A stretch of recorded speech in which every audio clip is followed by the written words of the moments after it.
Hi everyone, welcome back to Range Time Network. This is Mike, and today we're going to go over the Sig MPX 9 PSB. This is 6 hours answer to the new need or new fad of submachine guns in 9mm.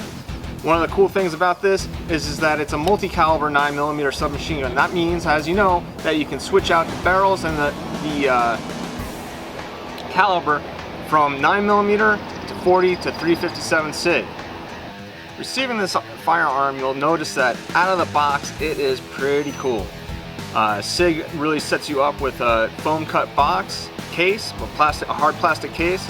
Also, it gives you a few accessories such as the sling, a cleaning kit, and rails in order to put onto its rail system where you want it to go. Now the PSB ships with the Sig Tac brace, which I don't particularly enjoy using, so I swapped it out with my own Thorsden Tactical cheek rest, accompanied with the ACC stock saddle. Now this isn't a stock, of course, it's a cheek rest. However, I did go and put in the paperwork for this to become an SBR. We'll talk about that later on. Back to the cheek rest though, it's the same size as the Sig Tac brace, so its length is identical to it. You're not changing anything up on that.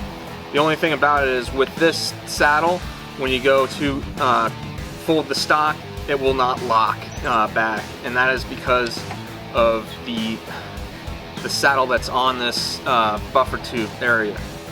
Now, of course, some of the unique features of this submachine gun is the fact that it has complete ambi controls and that they are laid out in the all too familiar AR style. That it's not completely ambi is the bolt release here will not go and hold the bolt back, it'll just release it. You have to, if you want to lock the bolt back, you have to go and do it on the other side. Pull, you know, and pulling the paddle down as you pull back the charging handle. One of the key benefits of this submachine gun is the fact that it has complete length of rail, Picatinny rail, and it does come with its own iron sights. Out of the box, I took this to a range. I figured it would be zeroed at 25 yards, and as you can see, I had to adjust it just a little bit. I actually had to adjust 2 clicks up, I believe. Actually, not up. I had to go 2 clicks to the right. So the shooting a little low and a little to the left. But after I did that, it seemed to be pretty much zeroed. So that's pretty awesome. It's pretty accurate. I'm gonna actually do some heavier accuracy with this today and fill that in just to show you how accurate it is. I'm gonna run the Vortex Razor HD2, the 1x6 on here to really get it fine-tuned.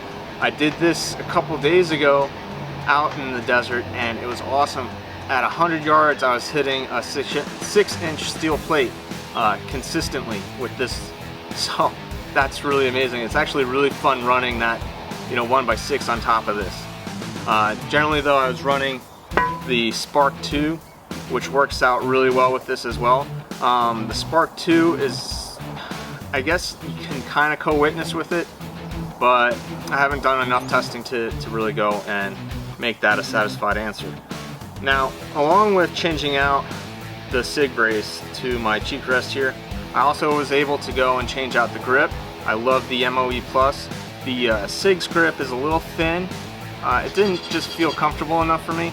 That's my own personal preference. This was a grip that I had laying around the house. I just threw it on.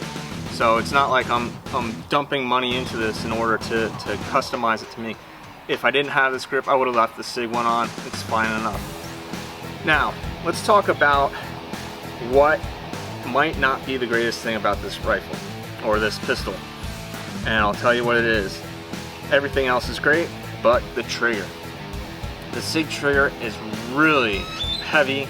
It's classed at mil-spec, which is fine. That means it's 6 to 8 pound pull, and which is okay with me. I didn't care about that so much as the reset on it. Now it's audible, but it felt really rigid and kind of like almost like a double reset. I don't know even how to explain it, but it felt like garbage was in my fingers when I was resetting it.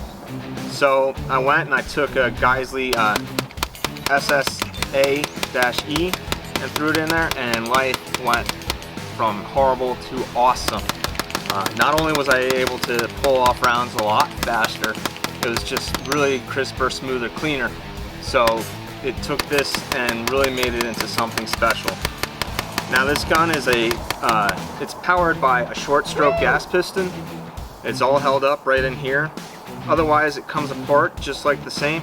It has 2 recoil springs in here, and the bolt carries a rotating locking bolt. Now the thing that really has, this gun is in competition with the ever so popular MP5. And the MP5 has been around since 1964.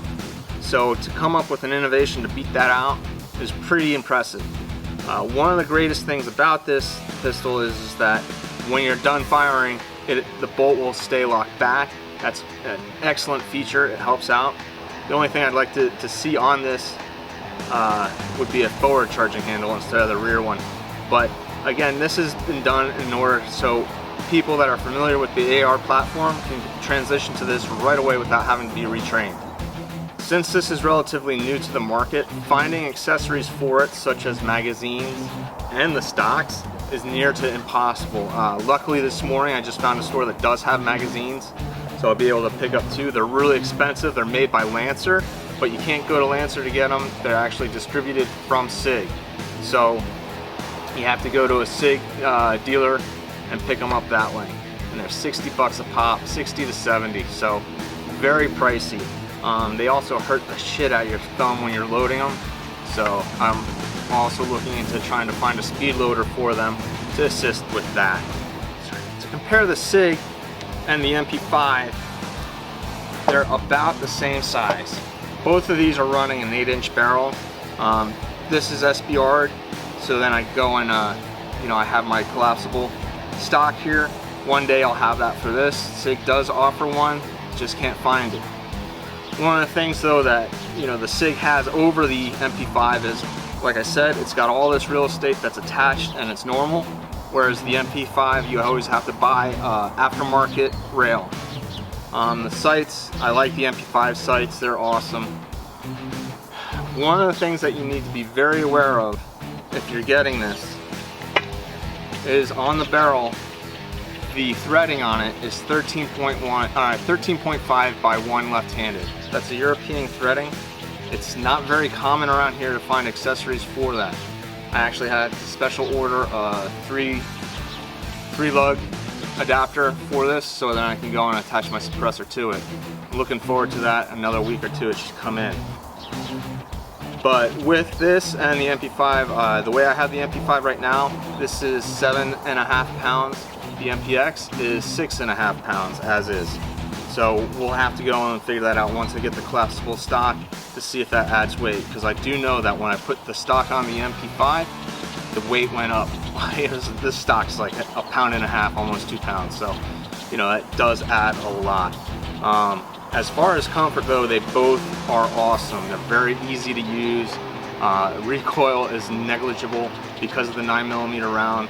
So I am going to do a separate video and have these 2 guys go head to head. Look for that down the road. But for right now, let's just concentrate on this Sig.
So, hey, you know, I took it out to the range and had a lot of fun. I did some really nice small groups with it.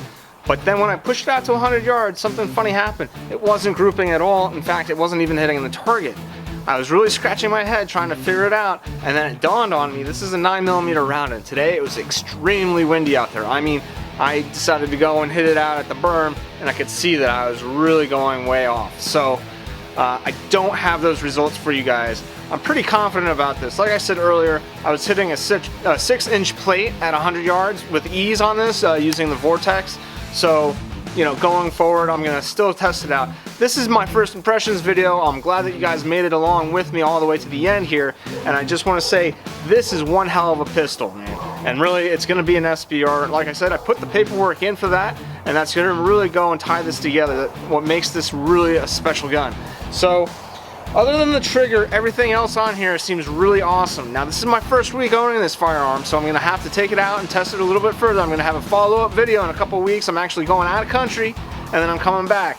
So when I come back, probably in about a month or so, expect a follow-up video on this one, going into further details, doing a breakdown on this, cleaning, everything, and anything else that I found out about it. So once again, thanks for watching. This is Range Time Networks. Don't forget to hit the like button, subscribe, and look for us on Facebook and Instagram. Take care and keep on shooting, everyone.